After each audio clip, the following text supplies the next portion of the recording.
বর্তমান রাজনৈতিক পরিস্থিতিতে যে আমরা দেখছি সারা দেশে এক ধরনের চাঁদাবাজি, লুটপাট এবং জনগণের অধিকার হরণের মতো কাজগুলো আবারও বাংলাদেশের রাজনীতিতে ফেরত আসছে, তার বিরুদ্ধে আমাদের দৃঢ় অবস্থান। আমরা জনগণকে সেই আস্থার জায়গা দিতে চাই যে বাংলাদেশের মানুষ একটি নতুন বাংলাদেশের জন্য, নতুন রাজনৈতিক সংস্কৃতির জন্যই কিন্তু আসলে জুলাই গণঅভ্যুত্থানের রাজপথে নেমে এসেছিল। যদি পুরনো রাজনৈতিক সংস্কৃতি, পুরনো বন্দোবস্তের জন্য কেউ চেষ্টা করে, তাহলে বাংলাদেশের জনগণ সেটা মেনে নেবে না এবং জুলাই গণঅভ্যুত্থানের শক্তি হিসেবে, ফ্যাসিবাদ বিরোধী শক্তি হিসেবে আমরাও সেটা মেনে নিব না। তো আমরা আশা করি যে আমাদের মধ্যে যে আলোচনা হয়েছে এবং স্থানীয় নির্বাচনের বিষয়ে আলোচনা হয়েছে, এটা জাতীয় নাগরিক পার্টি এর আগেও বলেছে, জনদুর্ভোগ এবং নাগরিক সেবা যে পাচ্ছে না মানুষ, এটার জন্য জনগণের ভিতরে স্থানীয় নির্বাচনের একটা আকাঙ্ক্ষা তৈরি হয়েছে। ইসলামী আন্দোলন বাংলাদেশও তাই মনে করে। তো সেই বিষয়ে নির্বাচন করতে পারে বলে আমাদের কাছে মনে হয়েছে। এছাড়া নির্বাচন কমিশনের বিষয়ে আলোচনা হয়েছে, যে নির্বাচন কমিশন পুরনো আইন দ্বারাই পরিচালিত হচ্ছে।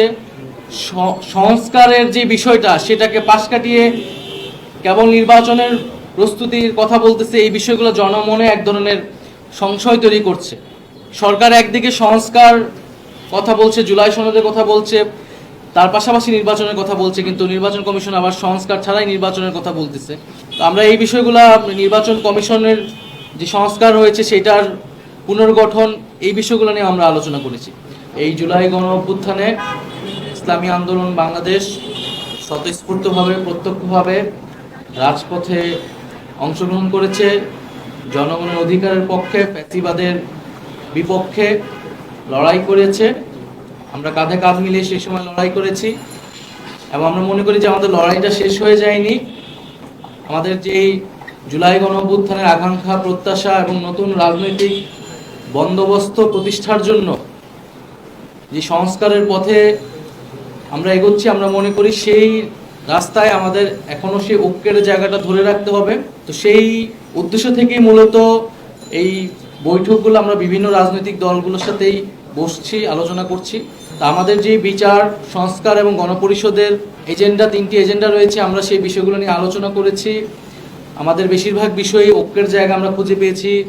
যেসব জায়গায় দ্বিমত রয়েছে, সেটাও পরবর্তীতে কীভাবে নিরসন করে আমরা একটা ঐক্যবদ্ধ জায়গায় আসতে পারি, সে বিষয়ে আমাদের আলোচনা হয়েছে। পরবর্তী কার্যক্রম কিভাবে এগোনো যায়, সেই বিষয়ে আলোচনা হয়েছে।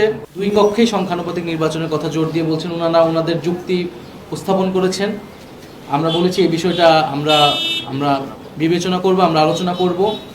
আমরা গণপরিষদের নির্বাচনের বিষয়টা ব্যাখ্যা করেছি যে সংবিধানের মৌলিক সংস্কারের জন্য কেন গণপরিষদ নির্বাচন আসলে জরুরি, প্রয়োজন। ওনারা বলেছেন গণপরিষদ নির্বাচনের বিষয়টা ওনারাও ভেবে দেখবেন, যেহেতু ওনারাও রাষ্ট্রের মৌলিক সংস্কারই আসলে চাচ্ছেন। আর এর পাশাপাশি আমাদের যে আওয়ামী লীগের, দলগতভাবে আওয়ামী লীগকে বিচারের আওতায় আনা এবং যে বিচার চলাকালীন সময় আওয়ামী লীগের রাজনৈতিক কার্যক্রম নিষিদ্ধ করা, নিবন্ধন স্থগিত করা ইত্যাদি বিষয়ে আলোচনা করেছেন। আমরা আমাদের অবস্থান বলেছি, ওনারাও এ বিষয়ে ঐক্যমত পোষণ করেছেন। তো আমাদের এই বিষয়গুলো মাত্র আজকে আলোচনা শুরু হয়েছে এবং এটা অব্যাহত থাকবে এবং যদি প্রয়োজন হয় মাঠেও আমরা একসাথে জনগণকে ঐক্যবদ্ধ করব।